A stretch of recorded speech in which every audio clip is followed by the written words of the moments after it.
예수께서 대답하여 이르시되 하나님께서 보내신 이를 믿는 것이 하나님의 일이니라 하시니라. 살아계신 하나님, 오늘 하루를 시작해 주신 하나님을 기억하며 하나님 중심으로 하나님 뜻을 구하며 말씀도 보고 기도하고 또 삶의 현장에서 하나님의 뜻을 구하며 순종하며 살아가는 하나님 나라 건설의 삶을 살아가게 인도하여 주시옵소서. 하루를 열어주시고 새 피조물로 인도하신 하나님을 찬양하오며 감사드리며 예수 그리스도의 이름으로 간절히 기도드리옵나이다. 아멘. 우리 주님께서 살아가신 귀한 새날입니다. 오늘 믿음으로 우리가 걸어갈 수 있기를 기도하는 마음으로 이 찬양 함께 우리 부르도록 하겠습니다. 이 눈에 아무 증거 아니 배워도 함께 찬양하겠습니다. 이 눈에 아무 증거 아니 배워도 믿음만을 가지고서 늘 걸으며 이 귀에 아무 소리 아니 들려도 하나님의 약속 위에 서리라. 걸어가세 믿음 위에 서서 나가세 나가세 의심 버리고 걸어가세 믿음 위에 서서 눈과 귀에 아무 증거 없어도 이 눈이 보기에는 어떠하든지 이미 얻은 증거대로 늘 믿으며 이 마음에 의심 없이 살아갈 때에 우리 소원 주 안에서 이루리. 걸어가세 믿음 위에 서서 나가세 나가세 의심 버리고 걸어가세 믿음 위에 서서 눈과 귀에 아무 증거 없어도 주님의 거룩함을 두고 맹세한 주 하나님 아버지는 참 미쁘다. 그 귀한 모든 약속 믿는 자에게 능치 못할 무슨 일이 있을까맨 걸어가세 믿음 위에 서서 나가세 나가세 의심 버리고 걸어가세 믿음 위에 서서 눈과 귀에 아무 증거 없어도 아멘. 오늘도 보이지 않지만 더 영원하시고 또 우주보다 더 크신 그 하나님이 우리와 함께 하심을 믿는 믿음으로 오늘도 살아갈 때 우리들은 참 승리로 살아갑니다. 그리고 이 새아침 말씀 나눔과 기도의 시간은 각 처소가 하나님의 성전, 너희가 하나님의 성령이 거하시는 성전이라 그랬고 또 두세 사람이 모인 곳이라 그랬고 가정이 이제는 가정교회, 주님이 함께 하시는 그 하나님의 처소가 되실 때 그래서 이 새아침 기도의 비전은 매일 하나님 앞에 상번제를 드리는데 내가 살아가고 있는 삶의 터전, 특별히 온 가족이 함께하는 이 가정이 하나님의 성전이 되는 것. 그것을 저희가 그래서 첫 시간에 하나님 앞에 찬양도 크게 하시고 또 뭐 좀 깨우면 어떻습니까? 크게 하시고 또 기도하고 말씀으로 살고 그리고 저녁에는 우리 자녀들에게 그 말씀을 나누는 그런 삶을 살아가실 때 바로 성막이 이제는 건물을 넘어서 온 세상으로 가는 또 각 가정으로 가는 우리 자녀 세대에게로 함께 나가는 그런 귀한 하나님의 그 뜻 따라 나가는 교회가 될 줄 믿습니다. 모이는 교회 또 각 처소의 교회 흩어지는 교회가 될 수 있기를 원합니다. 오늘 본문은요. 예수님께서 어제 본문에 오병이어 기적을 일으키신 장면이 나오죠. 그리고 오늘 본문의 시작은 이제 기적을 일으키신 다음에 바다 건너편 가버나움으로 가시다 그랬습니다. 그래서 이제 이 디베레아라는 곳에서 가버나움으로 가는데 바다로 가시니까 이렇게 가셨다는 거죠. 이렇게 가셨는데 한 10여리쯤 되었다 이렇게 표현을 하고 있습니다. 그 킬로미터로 따지면은 한 5km 정도 됩니다. 5km 정도. 그래서 바다 한가운데 이렇게 돼 있으니까 아마 이 정도 지점이다. 이렇게 저희가 예상을 하게 되고요. 그리고 이 갈릴리 바다 이 지역이 좀 해수면 이렇게 상으로는 이제 낮은 지역에 있습니다. 그래서 밤이 되면은 육지에 있는 그 바람이 이제는 물 쪽으로 가면서 기온이 떨어지니까 위에서 밑으로 바람이 불게 되죠. 그러니까 풍랑이 일어나게 되는 상황이 종종 있는 것이 바로 이 밤에 특별히 갈릴리 바다의 상황이 되겠습니다. 그래서 예수님께서는 이 갈릴리 바다의 상황을 보시면서 이제 제자들에게 먼저 배 타고 가라 하시고 그리고 다른 복음서에 보면 예수님은 이곳에서 이제 가시지 않은 이 디베랴 이쪽에서 기도를 하시는 그런 장면이 바로 오늘 장면이 되겠습니다. 자, 제가 지난 주일 설교 때 우리가 어, 하나님의 그 관점, 그 하나님의 무엇을 믿을 것이냐, 아니면 하나님을 믿을 거냐, 이 내용을 가지고 함께 말씀을 나눴는데, 우리는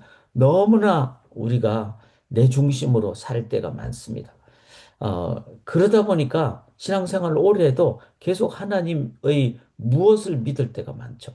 제자들도 지금 실은 그런 상황이었습니다. 그래서 우리가 오늘 본문을 읽으실 때, 또 기도를 하실 때, 하나님 중심으로 성경 읽기, 또 하나님 중심으로 기도하기, 이 부분을 저희들이 자꾸 적용을 해야 됩니다. 훈련을 해야 됩니다. 그래서 오늘 본문도 보시면서, 자기 중심으로 아니면 예수님의 그 무엇을 믿을 때는 어떻게 되는가?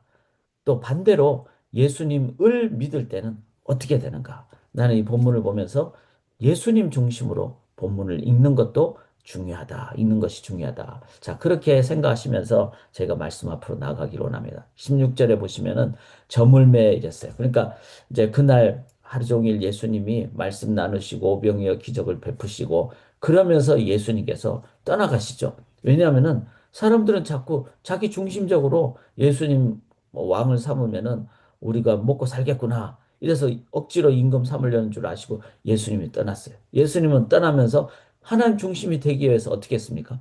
기도하셨어요.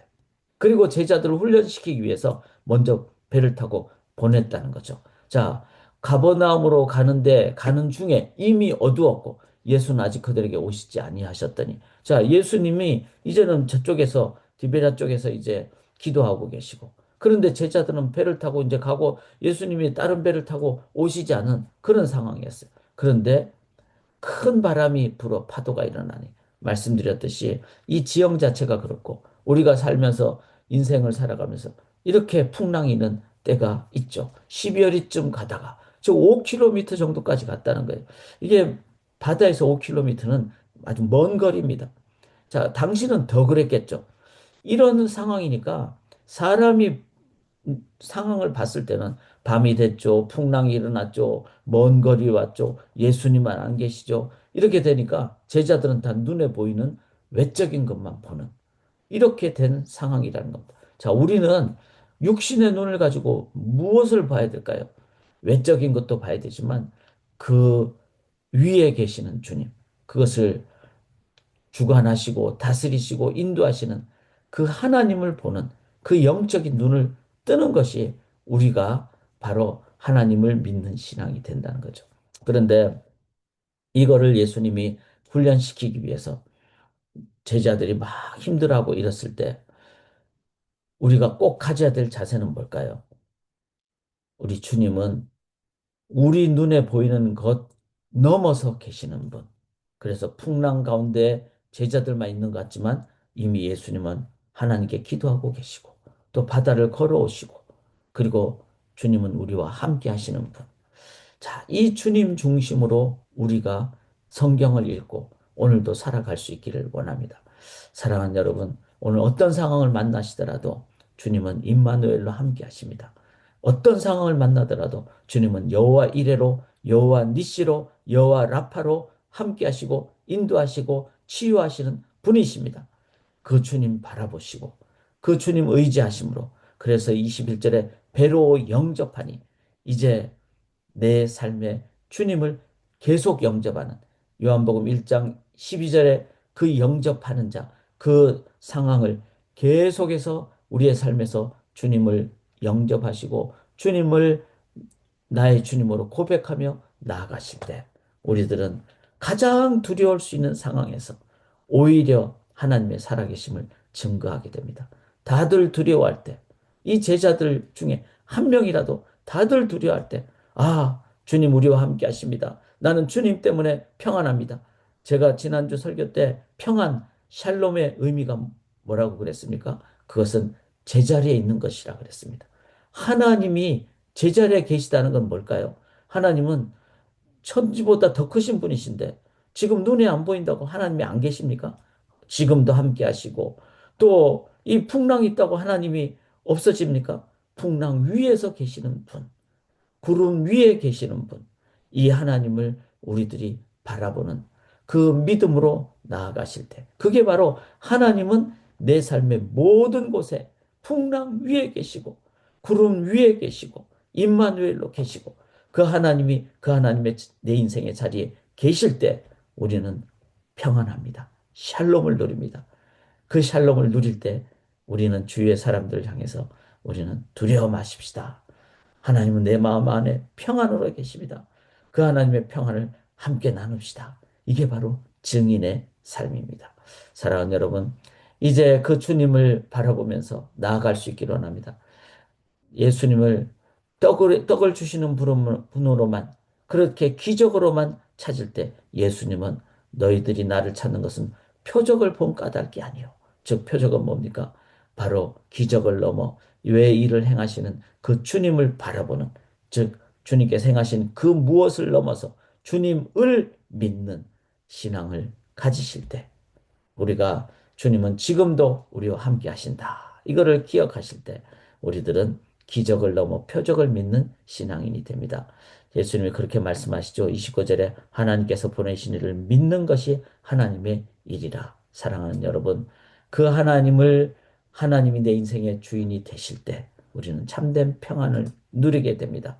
그리고 그 하나님이 내 인생의 주인이심을 내가 깨닫고 참 평안을 누릴 때 영접하고 주님을 의지할 때 이렇게 기쁩니다. 이 표적을 바라보는 삶으로, 표적의 단계로 나가는 신앙인으로. 그래서 하나님이 원하시는 것은 내가 평안 누리는 거예요. 나보고 뭐 일을 하면 얼마나 많은 일을 하겠습니까? 세상이 얼마나 큰데, 얼마나 많은 사람들인데, 내 안에 하나님의 평안이 있고, 샬롬이 있고, 그 샬롬을 내가 오늘도 풍랑 가운데 살아가면, 그게 하나님이 원하시는 일이에요. 그게 증인의 삶입니다. 그리고 그걸 통해서 영혼의 복음 전파가 일어난다는 것 기억하면서, 우리 오늘도 기도하실 때 하나님 중심으로 하나님 지금도 함께 하심을 믿습니다. 또 하나님 그 하나님과 교제합니다. 이럴 때 우리는 하나님과 되심을 깨닫는 그래서 하나님 중심으로 기도하는 그래서 우리는 참 평안을 누리는 그 삶을 살아가시기를 주님의 이름으로 간절히 기원합니다. 우리 교회가 여기 네 번째 기도 제목이죠. 기적을 넘어 표적을 믿는 교회가 되도록 함께 간절히 기도하기를 원합니다. 살아계신 하나님, 샬롬을 누리게 하옵시고 그 샬롬을 내 모든 상황 속에서 증거하는 저희 성도님들 되게 도와주시옵소서. 이제 하나님 중심으로 기도하게 하옵시고 하나님 이제 하나님만 바라보면서 이제 주님만 의지하며 나아가는 그런 하루 종일 샬롬의 삶을 살아가게 주님께서 인도해 주실 줄 믿사오며 감사드리며 예수님 이름으로 기도드리옵나이다. 아멘.